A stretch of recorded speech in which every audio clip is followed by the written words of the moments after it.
How are we doing, Heat Seekers? We've got a new segment for you guys. This is us ranking our wide receivers in tiers to help you with your weekly starts and sits. And I've got Kraig and Brad here with me, and we're going to go through literally as many of the wide receivers as we can get to in this segment.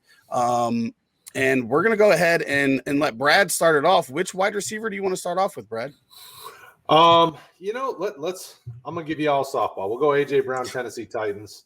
I still think he's one of the most elite wide receivers in this class. I think he's top 6 wide receiver upside. Would be my vote on him. I just love the player, and I think he's just one of those guys you got to start every week when you got him. What do you think, Kraig?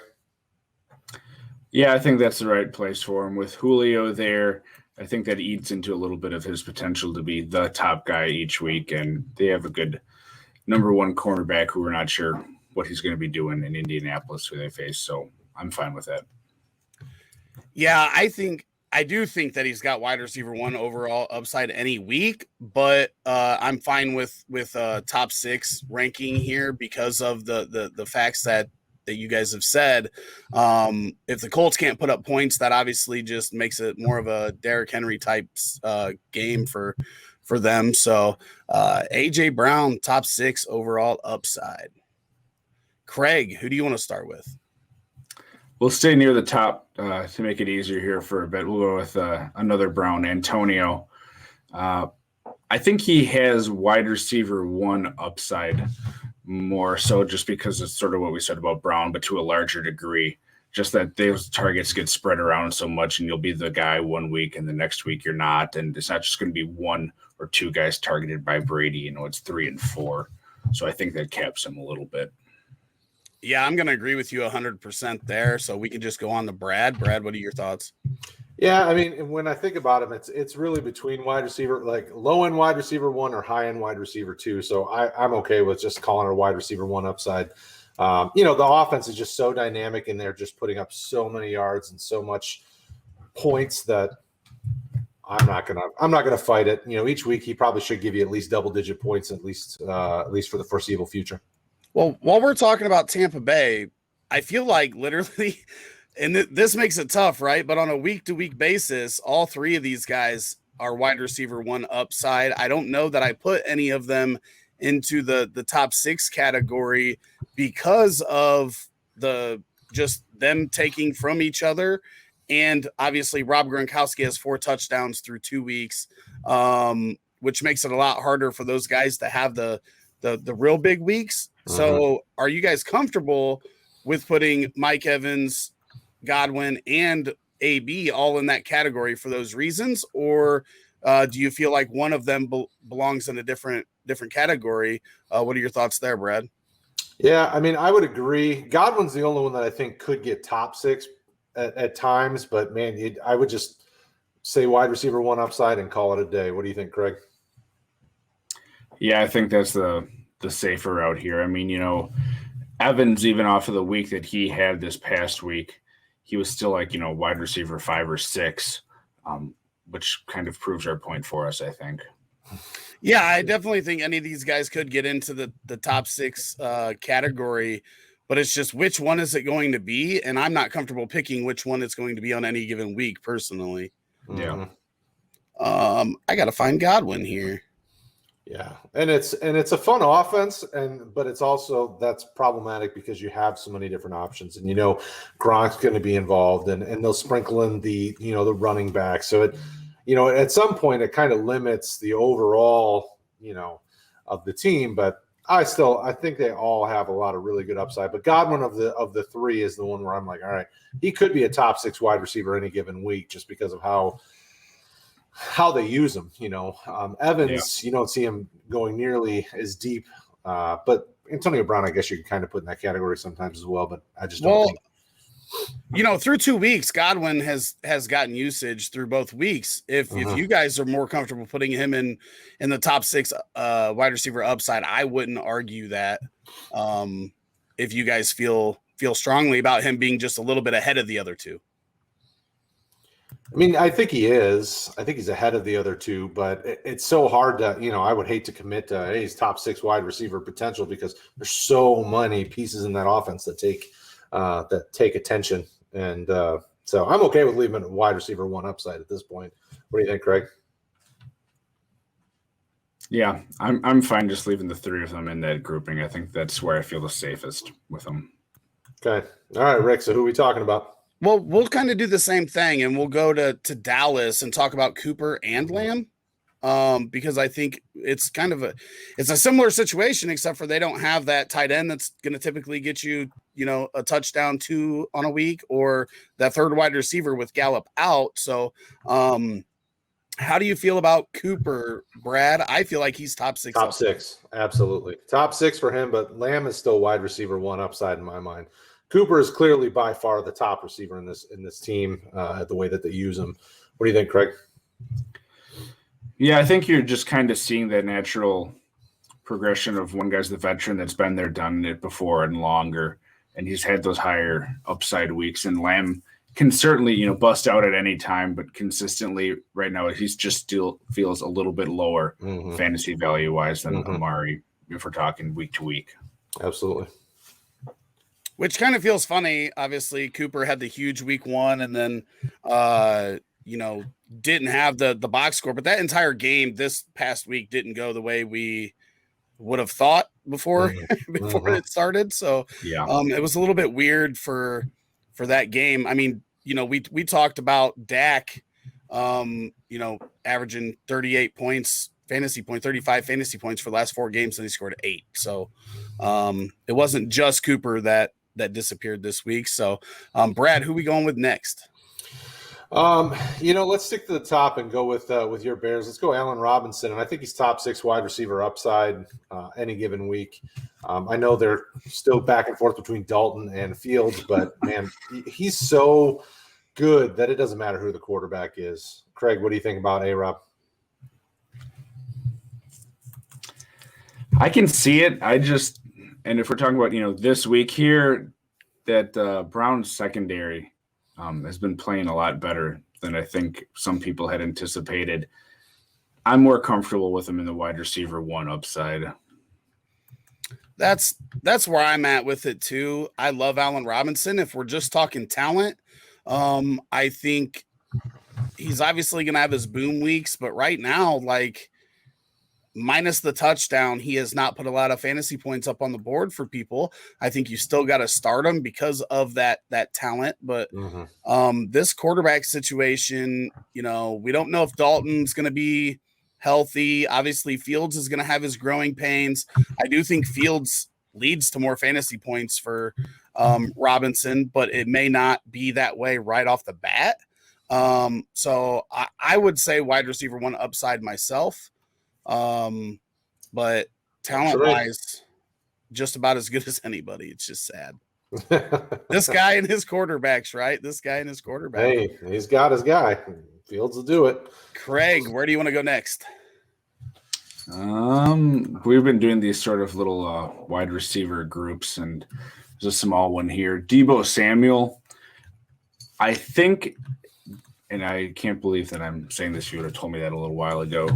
I wouldn't have believed it. But I think if you're looking at it, he's got top 6 wide receiver potential this week. They're going to be playing Green Bay, and he's getting a ton of usage, and they're knowing how to utilize him. He's healthy, and he's showing why they were taken by the 49ers there. And against this Green Bay team that is getting ran all over the field, the passing game of Brad's Detroit Lions tonight, boy, that could be a really pretty game for Deebo. So that's where I'm putting him. Yep, absolutely. Top 6 upside this week against and it really depends on who's on him. So if Jair Alexander covers him most of the game, it's going to be tough. If he gets moved around and gets some Kevin King looks, then he's gonna eat. So, but Ayuk on the other hand is maybe flex upside. It seems like they're struggling with him this year, with what to do with him, how to get him moving, and you're hearing all the weird reports. So I would look at him as more of a flex guy or sleeper. I mean, there's plenty of opportunity for multiple guys to produce in this offense against Green Bay, but Debo is the only one that I trust 100%.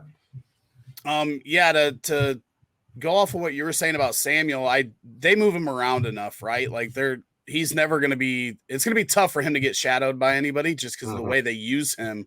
So I agree with both of you guys on the top 6 wide receiver. What he's doing so far this season and what he's done throughout his career when healthy is just, it's so dynamic. And he is the wide receiver 1 there.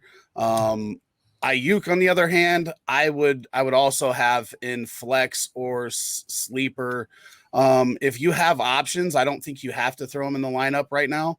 But if you don't, then we know he's got upside if he gets the looks. But what are they going to do with him on a week-to-week basis? Right now, I don't think we know, and that'll be probably a theme with just the 49ers in general. What are your thoughts on Ayuk there, Kraig? He's just a sleeper for me until he proves that he's going to be on the field more and getting targeted more, even against that Green Bay team. Maybe this is his breakout week, but I'm not going to count on him to do that until I actually see that they're going to be using him. I agree 100%. All right, Rick, who are we talking about? I'm going to go with my boy Calvin Ridley. Obviously, first half of the first game, great. Second half, not so good, but came back and got in the action in week 2. Atlanta's going to give up a lot of points. They're going to be throwing a lot. I think Ridley against the Giants has McLaurin type upside this week. And I would put him in the wide receiver over 1 overall category. He could be the guy that leads the slate in scoring this week. What are your thoughts there, Brad? You had to go to me next. Man, if you just said wide receiver 1, I absolutely agreed. Going wide receiver 1 overall. I mean, I don't hate the idea of it, but that offense has been so up and down just because, week 1, it was just a putrid showing in a situation what I would have expected them to be fine. And then week 2, then all of a sudden they boom against a team that I didn't expect, where Ridley's producing fairly well. So, I mean, I would probably lean more like top 6 if you want to split the difference. But man, wide receiver 1 overall just feels hard for this so up and down offense. But maybe Kraig, you sway me. What's your take on Ridley? I just feel like there's not enough other players. They have Pitts, who's nice. They have Gage, and they're using Patterson a lot. But none of those guys really scare you except maybe Pitts, who still hasn't had a blow-up game. So I think the Giants are going to be focusing on stopping Ridley more. I mean, he really is the main guy, and they have a nice secondary that hasn't given up a ton of points, even though that they've had some interesting games scoring-wise. I don't see the Giants going to go all Tampa Bay against them this week and going to require Matt Ryan to be throwing that much. So, yeah, I'm a little bit lower. Top 6 I could see, but 1 overall, I'm just not there this week. All righty. Brad, that makes you up next. Who you going with? All right, so let's go back to the groupings and let's talk about Pittsburgh's receivers. We got Claypool. We got Claypool. We got Deonte. We got, you could sprinkle some James Washington in there. I mean, it's such a weird team to try to factor in where you think they're going to fall. I would probably throw them all, throw Claypool and Washington. Well, I would throw Claypool and wide receiver 2. Washington is kind of a sleeper to flex, depending on how the injury front goes. And then Deonte's probably a wide receiver 1, but I wouldn't hate somebody putting him at wide receiver 2. Juju, wide receiver 2. I mean, it's such a hard team to factor right now. They finally got the run game going, and then I just struggle with what to do with all of these guys because this should be such a dynamic offense that hasn't really seemed to click in all areas. It's like the passing game gets going, the running game's struggling. The running game gets going, the passing game struggles a little bit. They manufacture touches by getting, Juju basically a sweep, and do some of that. But such a weird offense to try to figure out where you're putting them. Kraig, what are you doing with this grouping of wide receivers? 1 second before we get going. Yeah. What Deonte Johnson, we don't know what's going on with, right? With his injury. So yeah. So he went to Instagram today. about 12:30, and he said, "Appreciate the checkups, everyone. The comeback is going to be even greater," which makes me feel like if he's talking about a comeback, he's probably not playing for at least this week. I don't know why So else then I'm definitely not putting Deonte in any category. So Claypool then immediately becomes kind of a probable wide receiver one upside play in my mind. I feel like him and Juju both. Yeah, I think Juju could get up in that conversation. Washington still is a sleeper or flex at best. I mean, he just never seems to really – they don't seem to really enjoy throwing him the ball. What do you think, Kraig? I don't think the Bengals are going to go crazy and put up a ton of points against him, which I think is going to not require Ben Roethlisberger to try as much, and he's just looked terrible this season, which I think caps them more than even the game script. If they could air it out and be thrown all over the place, I think they would, but I don't think Ben can do that anymore. So I think it does limit them a little bit. But Claypool and Juju, like you said, are the two main guys. Washington is just a sleeper, if anything. But yeah, I mean, they both have that wide receiver one upside, especially with Deonte. It sounds like going to be out. So yeah, I say we assume that Deonte is going to be out. Obviously, anybody watching, if Deonte plays, this does change and knocks those two guys down to wide receiver 2 upside. And then I think we have Deonte in that same category if that happens, right? If he would be healthy and all three of them were healthy. I would agree.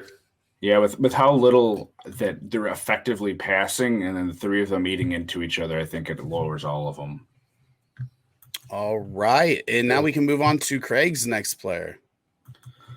Oh, we're going to move away from some of these groupings and go with a smaller wide receiver slate. I'm going to go with Jacoby Myers. I think that he has flex upside in this offense. I like him a lot long term, but with just how little they're passing, how much they're committing to the run, and they're going to be in a situation this week where I don't know what to make of this New Orleans team, but I don't think that Jameis is going to throw all over the Patriots. No, I didn't think they're going to do it to the Packers, and what do I know for week 1? But I think it's going to be a lower scoring game, and I think he's just more of a flex play for me, but I do like him. I'm going to agree with you 100%. Flex would be the best spot I would put him in. He's obviously getting targets, but they're not turning into a whole lot this early in the season. But that could change. So I would go flex too. Brad, are we moving him out of flex, or is that where you got him? No, flex or sleeper was kind of where I had him at. I mean, he leads the team in targets, but New Orleans defense isn't shabby either. They're pretty good at locking down those corners, or locking down the corner on the wide receiver. So yeah, I'm fine with him at the flex. All right. The next player that I'm going to talk about is Corey Davis. Obviously huge week 1, week 2, not so much. But I think this guy's going to consistently get targeted. And with the amount of targets that he's likely going to see, obviously, Wilson threw 4 interceptions this week. That's never good for your offense. I think he's got wide receiver 1 upside basically every week just because of that volume that he's going to get in PPR leagues. Brad, do you have different feelings on Corey Davis? Where did you put him at? You said wide receiver 1? Wide receiver 1. Yeah, I mean, I think it's matchup dependent, especially with Wilson, being a young quarterback. I think Denver could give them fits this week. That'd be tough. I would probably feel more comfortable with wide receiver 2 upside. But I don't hate the Corey Davis is a wide receiver 1. I love him. But this week's matchup against a good Denver team that's on a streak and doing well, and their defense is playing well, I think that might be a little tough for me to see the wide receiver 1 output there, just because they haven't. I mean, Braxton Berrios got a little more involved, but the team really hasn't made anybody worried about anyone other than Corey Davis in the passing game. So it's like I would probably feel comfortable with wide receiver 2. If you guys agree on wide receiver 1, I don't hate it, but it's a low-end wide receiver 1 in my mind. I would look at these other guys, before Davis this week for sure. What do you think, Kraig? That Denver defense scares me off from where you have him, Rick. If it was against a lesser team like the Packers or something here, certainly the way they've defended, I'd agree. But that Denver defense is nasty, and even though they've had a couple injuries, they have really good pass rushers. backing up Chubb. Like if he isn't able to play, they have linebackers they trust, and that secondary is just, I think, the best part of that team. So it's wide receiver 2 area for me for Davis. All right. Wide receiver 2 there. And Brad, you're back up to pick your next player. Oh, that was you picking Courtney Davis. Okay, so why don't we go? Well, I'll throw a softball here. You got to get Diggs on the board from Buffalo. I feel like we have to put somebody in the wide receiver 1 overall category, and I think Diggs is one of those guys that could be it. I know Buffalo's offense hasn't really been humming so far this season, but Diggs is just elite at everything he does. So give me him as a high-end player this week. Washington's a tough matchup, but they're hurting. The team is struggling a little bit. With the New York game, they didn't put out their best performance on defense. Daniel Jones made him look a little more pedestrian. So give me him as a wide receiver 1 overall upside. What do you think, Kraig? Yeah, I would agree with putting him there. The Washington has a great pass rush, but Buffalo has been able to deal with that in some of these games, and I think they found themselves in this past game, and he's always got the chance to just blow up and have that insane game. So I'm fine with putting him at the top. Yeah, Washington's secondary hasn't been great. They're actually I'm about to say, if you look at PFF, they're bottom 2 in the league in pass coverage. So yeah, and I mean Galladay had a couple that were just real close to being huge plays that didn't come to fruition. So if he can do it, Diggs can do it, and I'm more comfortable with Allen than I am with Daniel Jones. So I can agree with you guys on Diggs. We haven't seen that big, huge week yet this year, and we know it's coming, and it could be here in week 3. Kraig, who are you going with next? We'll keep it in Buffalo. And I'm going to go, I don't know if we want to be doing groupings of this again, but, sort of that Emmanuel Sanders, Gabriel Davis situation that you run into with the pass catchers after him. Davis was held without a catch this past game, and he really seems to have taken a backseat to Sanders. So Sanders, I'd say probably like flex consideration, and Davis is just like a sleeper to me. Those all those secondary pass catchers in Buffalo, they take a backseat to Diggs and kind of eat into each other. Yeah. What about Beasley while we're talking about these guys? With the number of receptions that he has, he's probably maybe a wide receiver 2 if you're in PPR. That's his ceiling, and I don't know that they're going to get there. Yeah, I would agree on all of them being where you said. I could see Davis being in flex upside because he did have a touchdown week 1, so we know he could get those looks, but I'm fine with Beasley, wide receiver 2, Sanders, flex, and Davis, sleeper. Brad? Yep, I'm fine with that.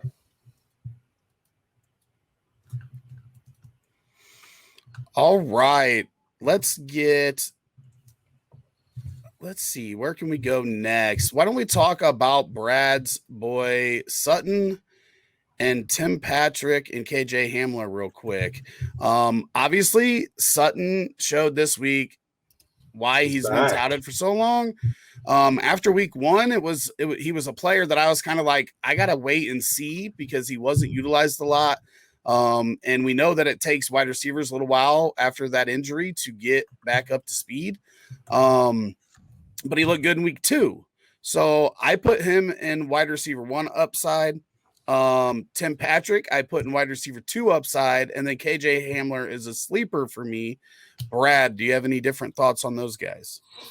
Yeah, I mean, Sutton, I knew coming back from the injury because he missed all last season, I figured it'd take him a little bit of time to knock the rust off. So he's definitely a wide receiver 1 upside. Tim Patrick is an interesting one because he always just produces when given the opportunity. So definitely, you said wide receiver 2 upside for Patrick? Yeah. Okay, yeah, I'm fine with that. And then Hamler's a fun one, but yeah, I would put him in the sleeper type category as well. What do you think, Kraig? Hamler's definitely a sleeper for me. Sutton, yeah, wide receiver 1 upside. Patrick to me is probably more of like a flex play, just because I don't think that they're going to be passing a ton, and I don't think they're going to have to against the Jets. I think the defense is going to hold the Jets in check, and we know that they like to run it and let Teddy make his little throws where he needs to and manage the game, like they've said about him in fantasy. So I have Patrick a little bit lower. I will say the only reason why I have Patrick as a wide receiver 2 is because he's caught like a touchdown in I think like 8 of 10 games or something that he's played there. And with Judy out, I still think they're going to throw 30 times and he's going to get his target. So that would be my only thing with him there. But what did you say he was, Brad? I was okay with the wide receiver 2 upside. Kraig has him as a flex. I mean, we're kind of right there. So back half, we'll throw him to the back. We'll put people ahead of him on wide receiver 2. Cool. So I brought up Denver. So Brad, you're up. All right. So let's go Jamar Chase. Let's put I said let's go Jamar Chase, but then I don't love the matchup for him. I'm guessing he's probably wide receiver 2 upside at this point right now. It seems like his quarterback's back on the page with him at least a little bit, and we'll have to keep seeing it develop. But I would be okay with wide receiver 2 upside this week. What do you think, Kraig? I'm sorry, I didn't see it. What was the name? Jamar Chase. Yeah, I'm fine with that. I'm right there with you. Ahead of Tim Patrick, though. What about ahead of Beasley? Yeah, probably. All right. Kraig. We'll go with an easy one here. We'll throw out Devonte Adams for the Packers. Put him at the top next to Diggs going against San Francisco, who just hasn't been good. They looked a little bit better against Jalen Hurts, but I'm not the biggest believer in Hurts as far as a passer. You put Rodgers against that secondary that has been really letting stuff happen in San Francisco, and he's at the top for me. Well, and you're seeing Green Bay get back. They had to knock the rust off. Week 1 was a rough game for all of them. Week 2, they've gotten at least the wheels are starting to turn. Obviously, Aaron Jones has been the focal point of that offense in week 2 so far, but Devonte Adams is clearly week in and week out has wide receiver 1 overall upside. Rick, what do you think? Yeah, he's the number 1 on any given week. He could be the wide receiver 1 overall. Obviously, different game scripts lead to different things, and he might not end up there. But after last year, can't discredit what he did, and I got to put him up there myself. Another guy that could go up there is Tyree Kill. Absolutely. That's what I was going to bring up next. I don't think we have to talk about that very much. Best quarterback in the league. Tyree Kill, a beast. Wide receiver 1 overall upside. Yeah, divisional matchups are always tough, but he still gets his. Like, there's no doubt there. So Hill is definitely wide receiver 1 overall upside, and then I'll go with the guy who's literally. Wait, are you going to let Kraig talk? Oh, I thought you already. Oh, I'm sorry, Kraig. Go ahead. There's no need. I thought you already said something. I agree. Jeez, Brad. Gosh, I was already looking selfish. ahead to my guy because it's. Who is it? Brandon Cooks, Houston Texans. I definitely think he's got either wide receiver 1 or top 6 wide receiver upside because he's just getting a ton of targets. I mean, he's basically the entire offense, and so far nobody's been able to stop him, at least through the first 2 weeks. This week they have Carolina, right? Yeah, they're facing the Panthers Thursday night, which is one of the top 5 teams when it comes to pass coverage grades so far this year. So it'll be a tougher matchup, but I still think, he's one of those guys that you slot in your starting lineup and you feel good about it. Go ahead, Kraig. Yeah, I think his ceiling is that wide receiver 1 upside. And honestly, I'd probably be, maybe this is bad. Yes, he's getting that volume, but I think the Panthers are going to see that, and they're going to know that they need to look to stop him, and they're going to be putting a rookie quarterback in, it sounds like, with Davis Mills, and I'd be more comfortable with him as a wide receiver 2 this week, given all the circumstances. I was going to say the same exact thing. I feel like if Corey Davis is in the wide receiver 2 upside category, then that's where Cooks has to be because they both work off volume. They both have rookie quarterbacks, but I like Zach Wilson more than I like Davis Mills. And Carolina is surprising so far this year on defense. Yep. So I feel like, if we don't like the Jets matchup, we don't like the Texans matchup, and I would put him right there next to Corey Davis. Works for me. Agreed. All right, Craig, who you got next?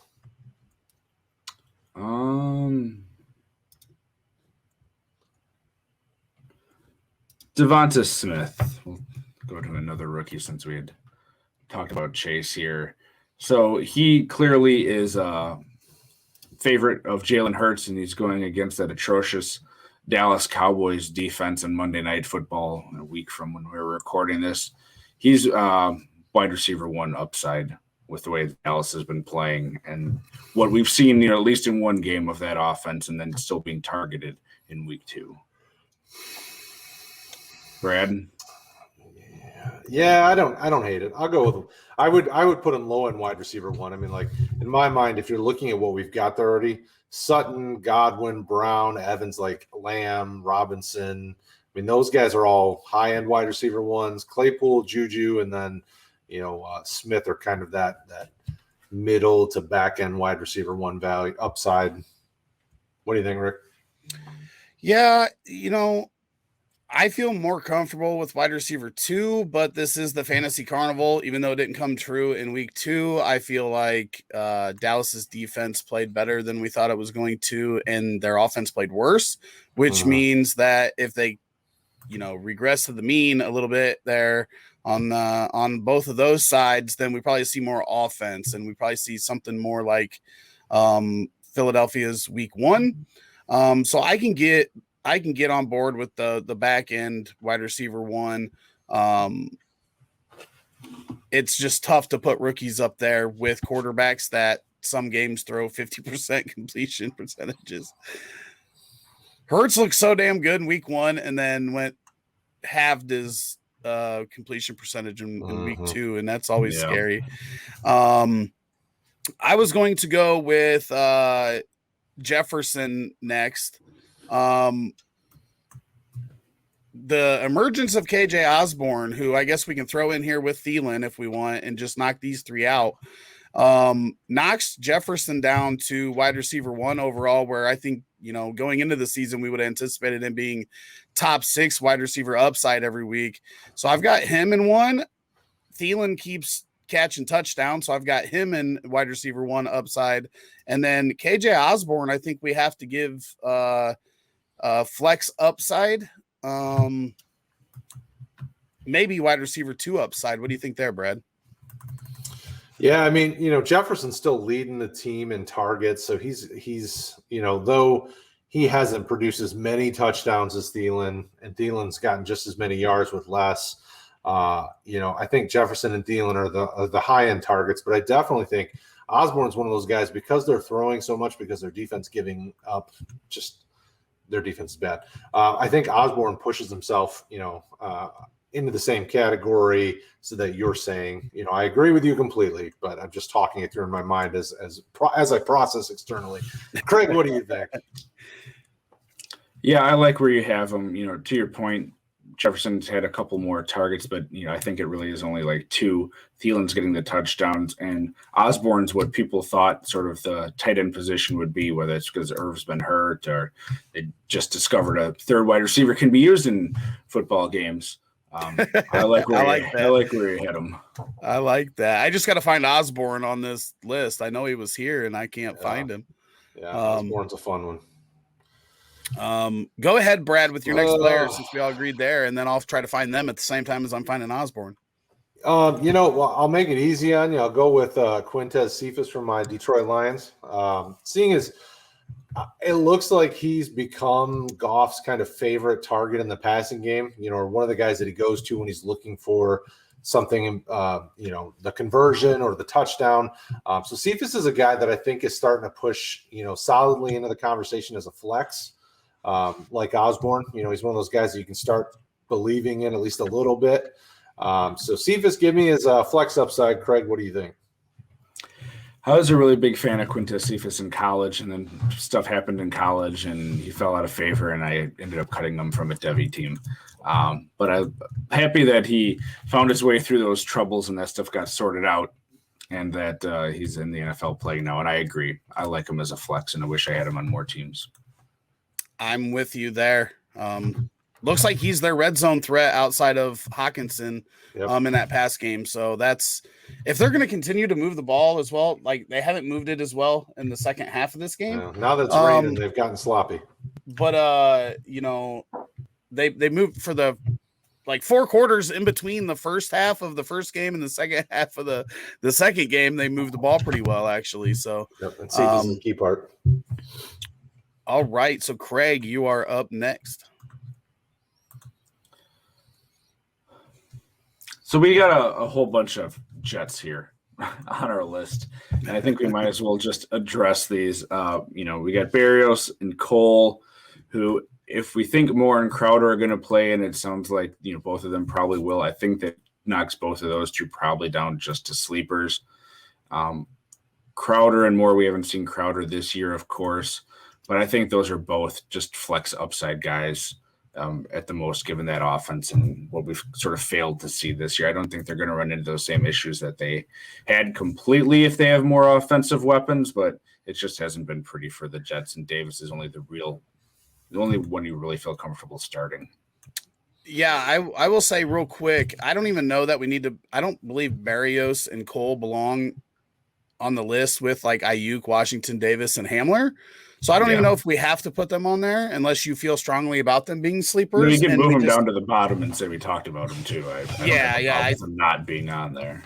Yeah, I think I would. Right now, it's clear I would start all these guys. Assuming Deonte's out with Washington, I would start all those guys in my fantasy matchups over Berrios and Cole, unless Crowder and another like Davis or Moore was out, then maybe that would change a little bit because Berrios has shown that he can get a bunch of targets in a game.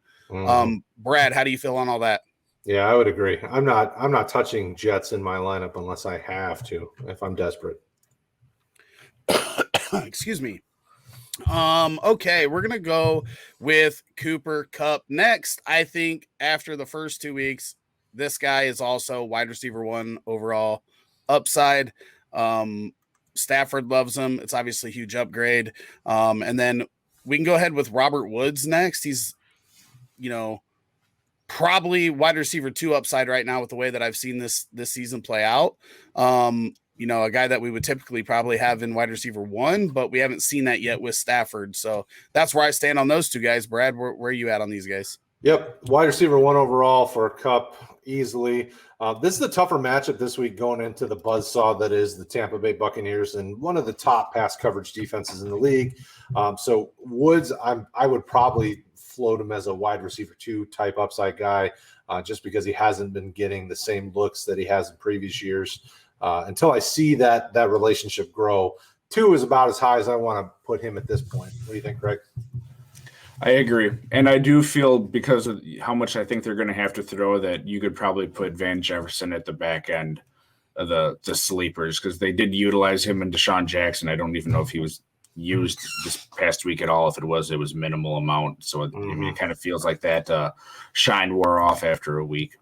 I'm with you on Van Jefferson being a sleeper. Brad, you on board with that? Yep, fine with that. I just have to find him. Second to the bottom row. There we go. There he is. So that leaves you up, Brad. Where are we going? What we haven't talked about DeAndre Hopkins. We really need to put him at wide receiver 1 overall upside. That Arizona offense is humming. Third row, first one on the third row. That Arizona offense is humming, and Kyler Murray's the focal point of it, but Hopkins is right there with him. I mean, it runs through him. Kraig, what do you think? I agree with that. And since we're there, I mean, Rondale Moore is moving into that. I would probably put him in wide receiver 2 upside because I'm a big believer in him, but at least a flex play because he's getting targets. They're manufacturing stuff for him when he's on the field, even without that huge bomb. When he's out there, they're looking to him, and he clearly has a nice relationship with Kyler where I think at a minimum flex consideration for him. Yeah, I'm on board with both of those.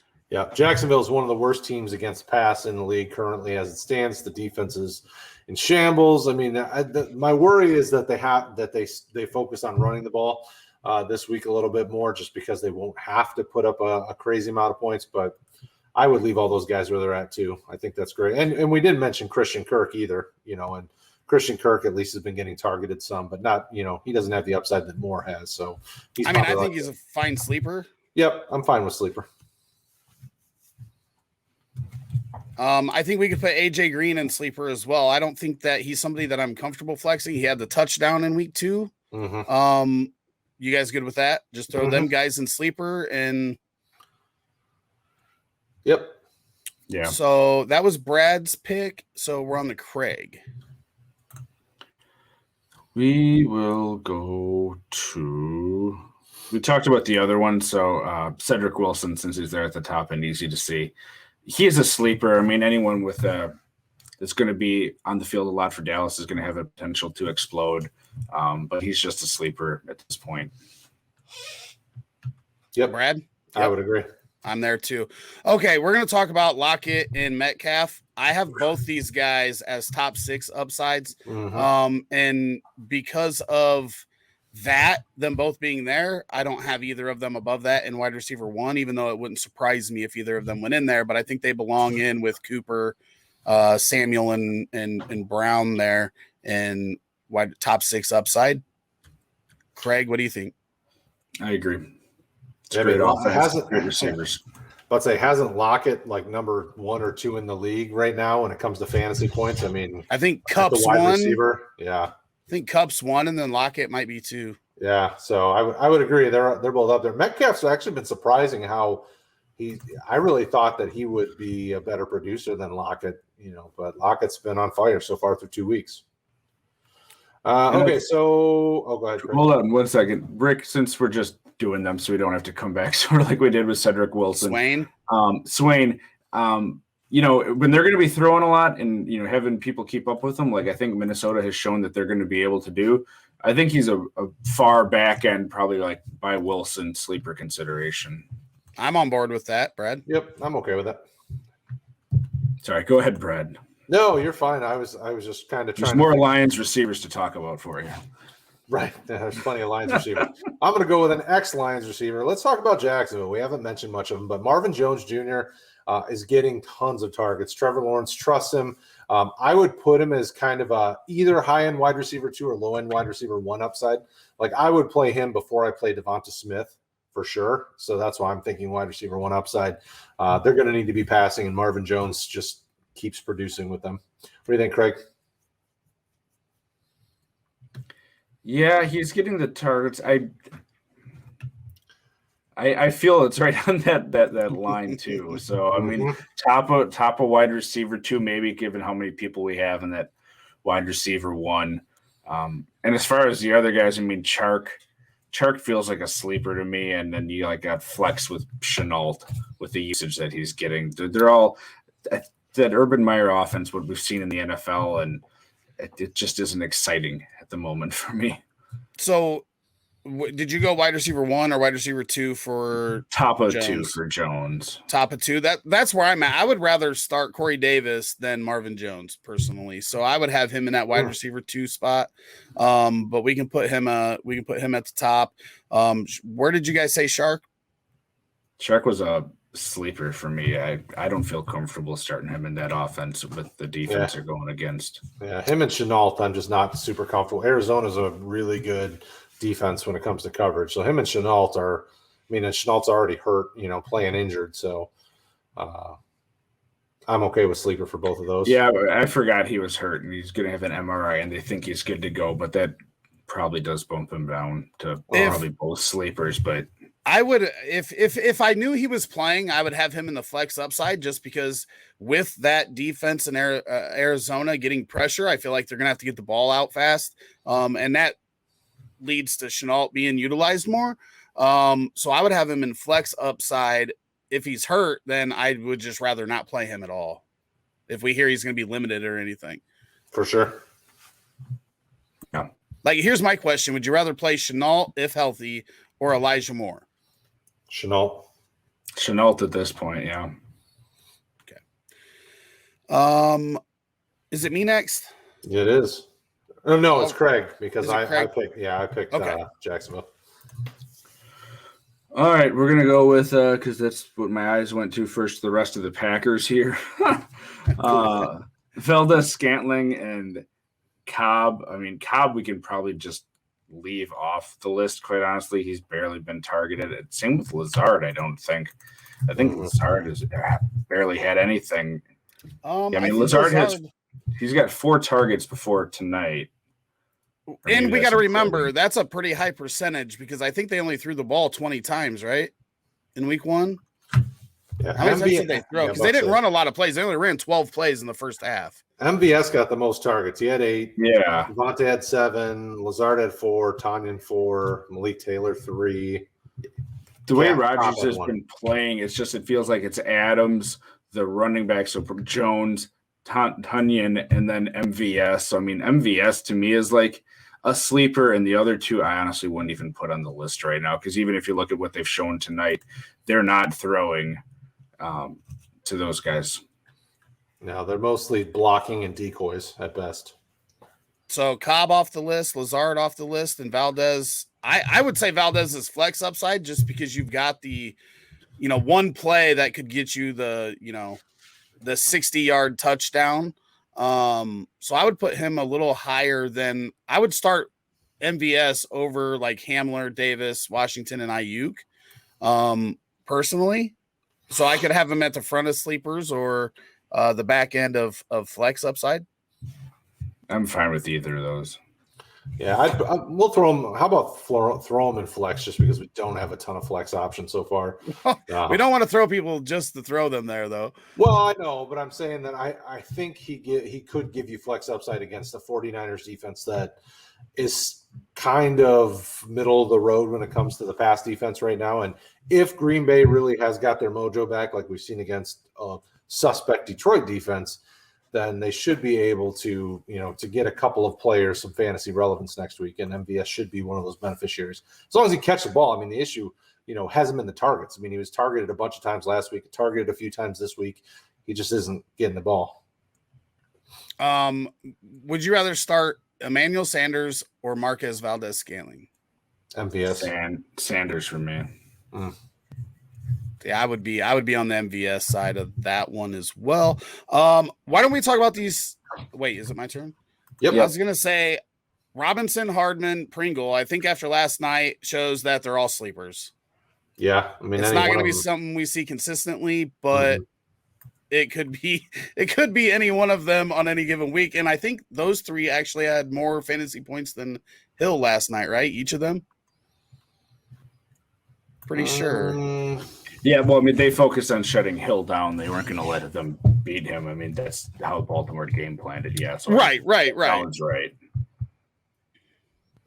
Yeah, Hill had 4 targets and 3 catches for 14 yards last night. So, anybody opposed to that? I threw them in there already. Nope. And at the back end, I think is where they belong to. That just gets 3 guys off of our sheet down here, and I think they're all. Guys that if you're in a pinch, you can throw in there just because with Kansas City offense on any given week, you could get some points out of them. Brad, where we go next? We haven't talked about second row, second player, DJ Moore. I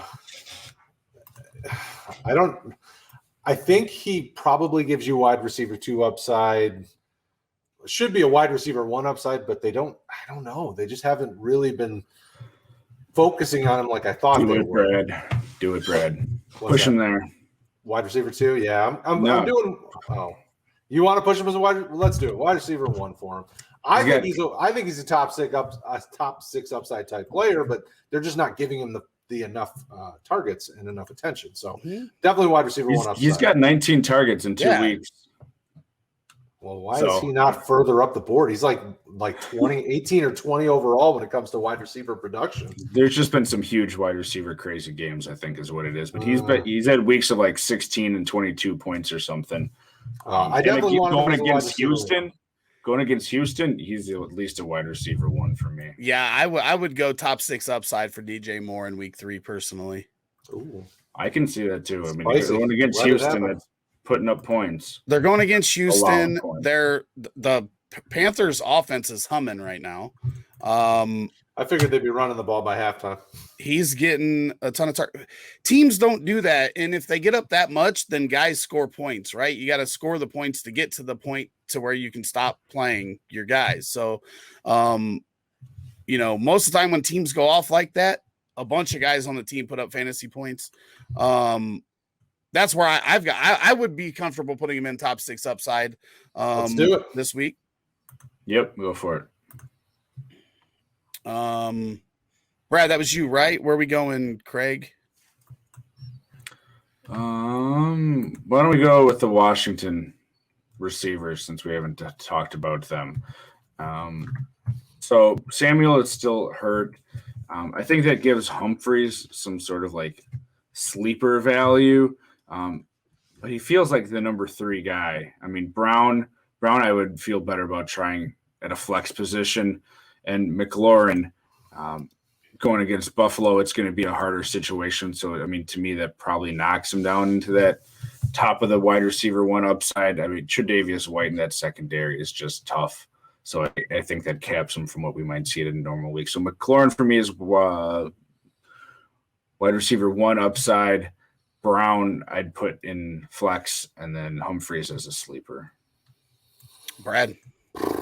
This is a tough one. As much as I love McLaurin, like week 1, he got very little targets. I think it was like 3 or 4 targets. Week 2, he had a ton of targets, which the Giants defense is probably the best part of that team. So I was surprised about that. So I think I feel good about McLaurin as a wide receiver 1, but he really should be a top 6 upside play because he's just so good. So give me wide receiver 1, and then the rest of them, yeah, I would agree with you, Kraig. So, sorry, with McLaurin, do you have him ahead of Godwin or behind Godwin? Because I think I would have him right in probably with Godwin at least. Yeah, he's probably, yeah. I would have him as a high-end one. So, yeah, that sounds good to me. Yeah.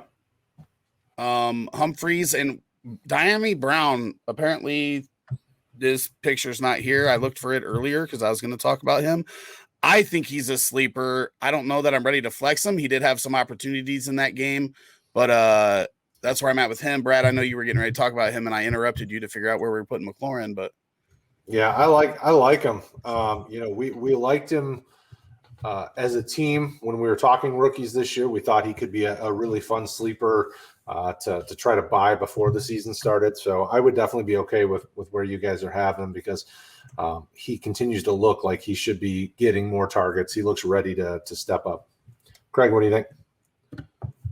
I'm fine putting him near the – oh, boy. I probably honestly have him like after Ayuk with the people that we have there for the sleeper list. So his picture's not in here, but if you're watching, we would have Brown at the top of the sleeper category. Deandre Brown from Washington, and who picked McLaurin? I think I did. I think okay. It's Marquis Brown is who I was. Oh no! What did I do? Woo. Hit the wrong button there. All right. Saved it. That would have been bad. Marquis Brown. I guess we could also talk about, the rest of Baltimore, knock them out real quick. We're going to want to get quicker on these guys. Yep. All the sleepers are gone. Why did it take all the sleepers out? Maybe you hit that little gear and it lets you clear it out or something. I have no idea what just happened. Well, I'll put them back in here as I'm going. But anyways, Marquise Brown, Sammy Watkins, probably the only 2 that we really need to talk about. Marquise Brown, he's got to be in wide receiver 1 upside right now with the usage that he's getting. And then Sammy Watkins would be like a flex upside guy for me. Mm-hmm. Brad, Yep. any? Nope, I agree. Yep, I'm fine with that as well. He was supposed to pass it off to you, but he didn't. No, that's all right. I'm fine. He fits within there. Where on this list would you be comfortable with Marquise Brown? Like after the Vikings guys? Because I think I trust him more than the Steelers guys at this point. Yeah, but I trust Cortland Sutton more than him. I mean, Baltimore is also playing Detroit, which I think is going to have some nice chances. No offense there, Brad, with what we're seeing for Brown to take the top off, especially with former first-round pick Okudah gone now for the year. He's still with us. He's not gone. He is alive and well. Well, sort of well. I mean, as far as we know. Yeah. So, Brad, I think you're up. It is to me. Yeah. We probably need to talk about, I don't know who we haven't talked about yet. So let's think about this. Let's talk about Colts receivers. We've got the myriad of injured receivers, T.Y. Hilton and Campbell, who, we probably don't need to say much on. But Pittman, I think, is I have to look and see who they're playing. But Pittman is the guy they keep targeting. They're playing a divisional matchup against Tennessee. I think Pittman's probably the only guy I feel comfortable playing. Pascal, I think, is the other beneficiary of the situation because he's been in the system for a while. But Pittman, for me, is kind of a wide receiver 2 upside, and Pascal's a sleeper at best. Kraig, what do you think? If Campbell isn't playing, I'm fine putting Pascal up as a flex, and I know we're not sure where they're at. So, I mean, with what we have, they're probably both sleepers, being Campbell and Pascal. But Pittman, I'm in agreement with. And, the Tennessee secondary is not good from what we've seen on the field and what we kind of expected going into it this year. So I do think Pittman, assuming their quarterback can get him the ball, which to me is the bigger issue this week, if it's going to be Eason or Wentz on 2 bum ankles. Yep. That's a little bit scary. Yep. Pittman would be at the top of the wide receiver 2 upside list for me if that's where we're going with him, because I think he showed last week because of the usage. And then I do agree, Pascal, until he shows that he's not going to be catching touchdowns, is a flex play. Sounds good. So put Pascal as a flex, and we'll go to you, Kraig. Who do you want to talk about next? I'm gonna pick 2 guys quickly that we had talked about their teammates, but not them, and we're going to knock those teams off. Both Russell Gage and Darnell Mooney have interesting situations where, Gage is sort of that third receiver if you really want to think about how they're using Pitts, and Pitts isn't on the list because he is a tight end for fantasy purposes. Gage really just feels like they're going to have to throw, so maybe you put him in that back end of flex. And it's the same sort of thing for me with Darnell Mooney. There's a lot of hype for him coming in. But until I see more out of that offense, I like he's a flex for me. And that quarterback situation, I don't know what they're doing there, Rick, and I know we don't need to go off on that tangent, but that needs to get sorted out to have any faith in a second receiver. I agree 100% with where you've got both of those guys. So, Brad? Yep, absolutely agree. Who are you picking next, Rick? We're going to go with the other Bengal receivers, Boyd and Higgins. I think Higgins is wide receiver 1 upside. And Boyd would be in the wide receiver 2 upside for me, which, it seems like we've got Higgins. I trust Higgins more than Chase at this point, just because Higgins has the experience. So I would move him up a little bit, but the Bengals are going to have to throw a lot. I think we're going to see them come out and throw more 40 plus to 50 times a game. So that's where I would have those 2 guys. Brad, where are you at on those? I'm perfectly fine with that. Good choice. Kraig? Yeah, Boyd is definitely the lower out of the 3, so I'm fine with those placings. Boyd got a lot more work this week. He just looks so good. It's seems like he's underappreciated a lot. Mm-hmm. Yep. Brad, where are we going? Let's go to the Raiders. They another underappreciated group of players. Ruggs and Edwards are both starting to move up in my mind as guys that you can start thinking about as wide receiver 2s. I think Ruggs is in the wide receiver 2 upside. I think Edwards is still kind of either a sleeper or a flex at this point, but you're seeing Carr get comfortable with them. Now, if Carr's not healthy, obviously this changes, but right now Gruden thinks he's going to play this weekend. So if Carr's playing and good to go, Ruggs is a wide receiver 2 in my mind, and Edwards you can either flex or sleep on, whichever one you like there, Kraig. Yeah, I mean, as much as I like Edwards, I think he's just finding himself in the NFL right now.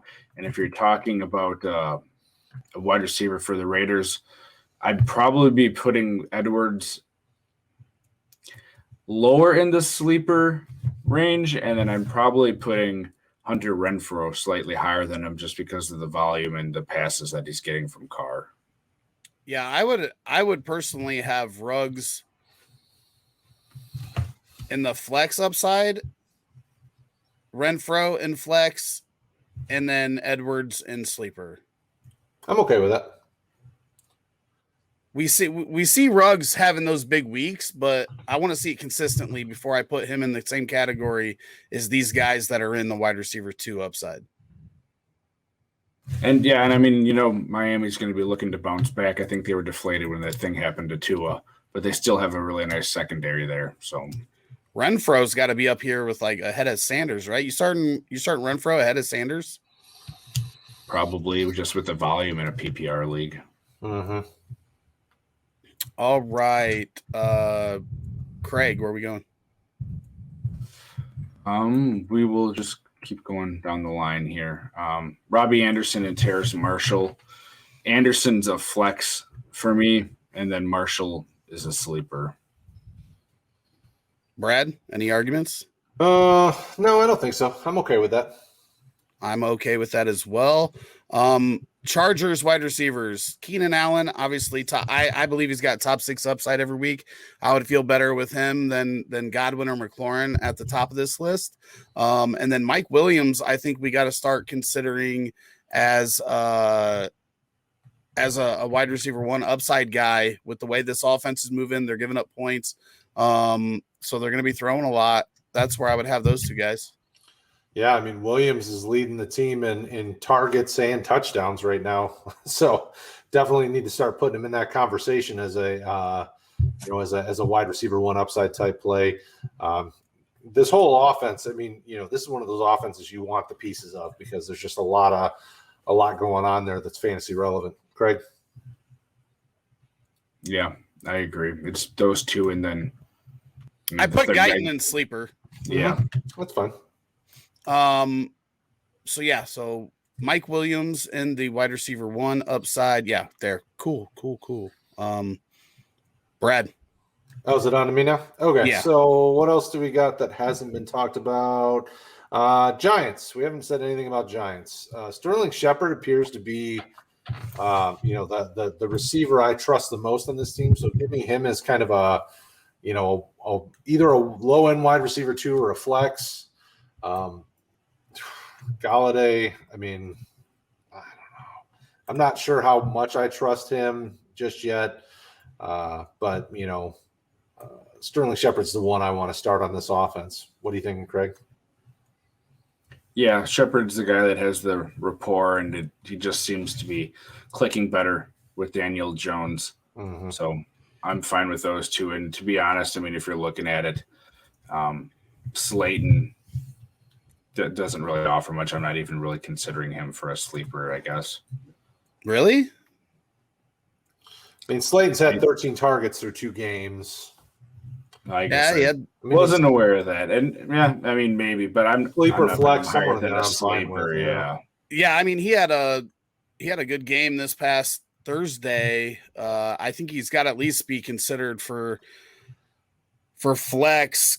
Galladay flex, and then Shepard, he's got to be in the high wide receiver 2 category for me. He's high up there. Yeah, big usage so far.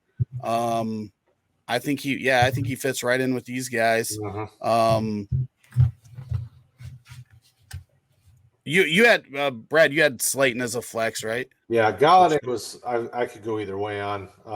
He's had a fair amount of targets so far, so they're both kind of flexible type plays. He had some near misses there that could have made for a good day, so I think he's going to get the work. Kraig. Yeah, we're going to go to the other guys in Houston. Conley is sort of just leave him off the list for me. And then Amendola is just so hard because, he showed up the first week and then he had 1 target, 1 reception the second week. Honestly, I'm not comfortable starting any of them as a sleeper, really. I mean, they don't seem to be throwing to the wide receivers outside of Cooks. I think we need to mention them, but boy, I'm not trusting them for anything at this point. Nope. Okay, just leave them off. I would. Okay, perfect. I think we need to talk about the. We haven't talked Browns. We haven't talked Dolphins. Yeah. I think Beckham, if we're assuming he's coming back, we don't know yet.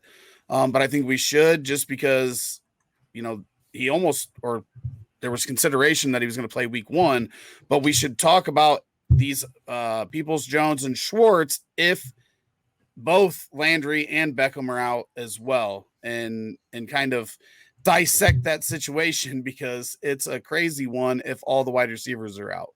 So I think Beckham with Landry out is wide receiver 1 upside if he plays. If he doesn't play, I think you've got to have Schwartz and Peoples Jones in that flex upside category.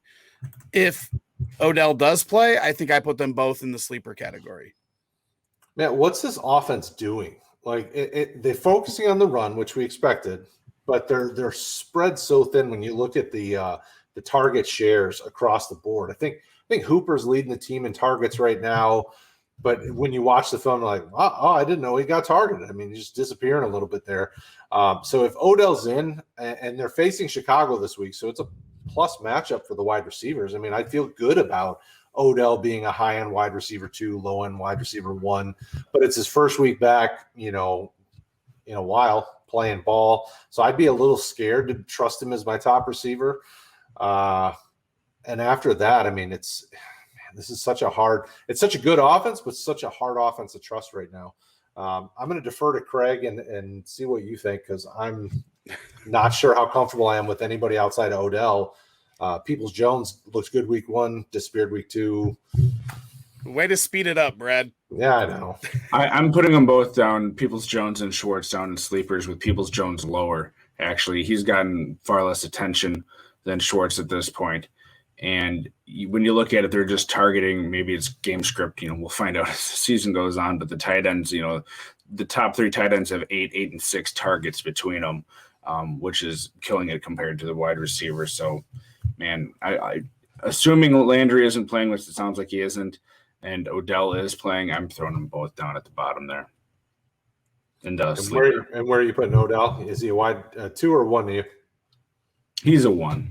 He's a back end 1. There we go. All right, so let's talk Dolphins. If 2 is hurt, I mean, they're all, kind of flex plays in my mind. Waddle and Parker at best. Williams, I'm not even putting on the list at this point. What do you think, Kraig? Yeah, I think I'm or Rick. Yeah, sorry. Did you not say Rick? No, I said Kraig, but all right, go ahead. I was just gonna say I have Waddle and Parker in flex upside with us not knowing who's going to be there. I think that's pretty much where they're at anyway.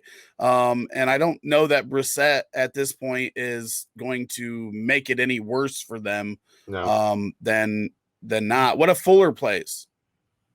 I don't think he's playing, is he? Wasn't He's he expected to play this next game. I would put him in wide receiver 2 upside just because we know what he can do. I think at this point, I think Waddle's going to be the better receiver.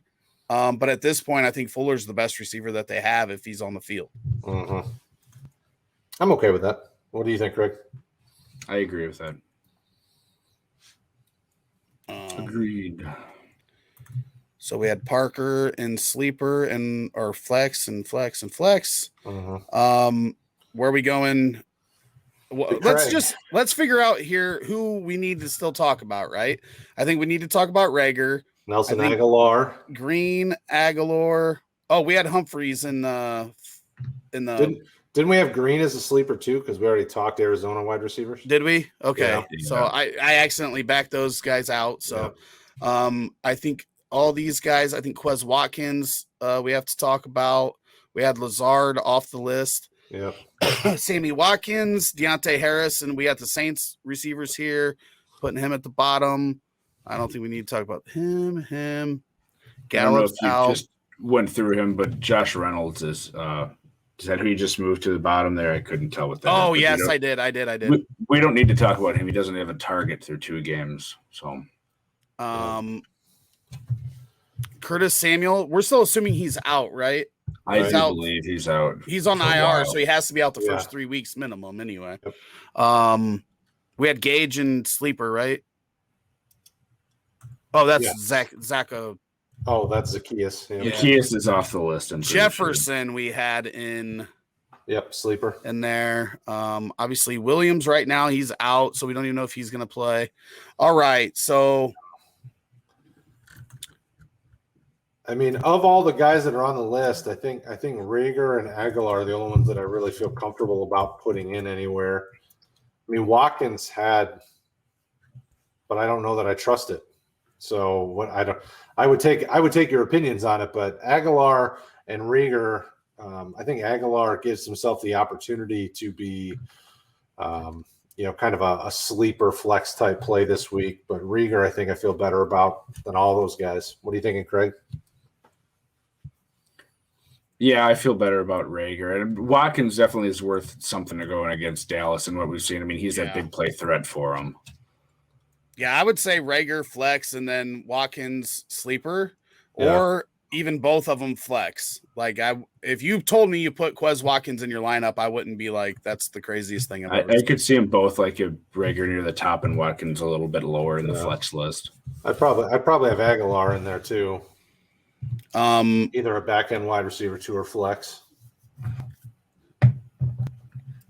Really? Maybe I'm missing. What has Aguilar done so far this year? Because I didn't think he's done anything. Well, Mac Jones appears to like him. I think he leading the team. He's 8 for 10. He's 8 catches on 10 targets. Oh yes, he has the best catch percentage on the team right now from the wide receiver position, and he's got a touchdown, 93 yards. I mean, not amazing, but it's definitely a flexible type play. I could see a flex. I could see a flex. Okay, I'm fine with that. Okay, so I think Harris and Callaway are both sleepers. I'm okay with that. Yep, I'm okay with Saints. That. Mm-hmm. Yeah. I'm fine with that. I think, and I'm just going to run through these. You guys tell me if you agree or disagree. I think Watkins is a fine flex play. At this point, yeah. Yeah. It's going against Detroit. And then I think Sherfield obviously had a touchdown in week 1. Probably in the sleeper category. And then I think after that, I don't see anybody else unless Traquan plays, but I don't know I think he's on IR too. So he's out for at least. I believe he's out. And Sherfield is like the back of the back end of sleepers. I mean, he's got 6 targets and 3 catches over 2 games. I know they're facing Green Bay, but that's a hope and a prayer. Okay. So that's going to end it for the wide receiver tiers, and we went deep. We want you to be able to see this. We are going to post this on rotoheat.com. We're going to have a list of all the players with a picture of this. So if you want to reference this later in the week, obviously come back Sunday mornings for start sit questions on the Boomer Bust show, so that if something changes, if we find out somebody's going to play that we didn't think was going to play, or somebody that we thought was going to play that is now out, we can go over that, and we will have all your last minute start sit answers for any of your questions. But this is a pretty good look at the wide receiver landscape for week 3. Thank you very much for tuning in. And for all of us, we will see you next week.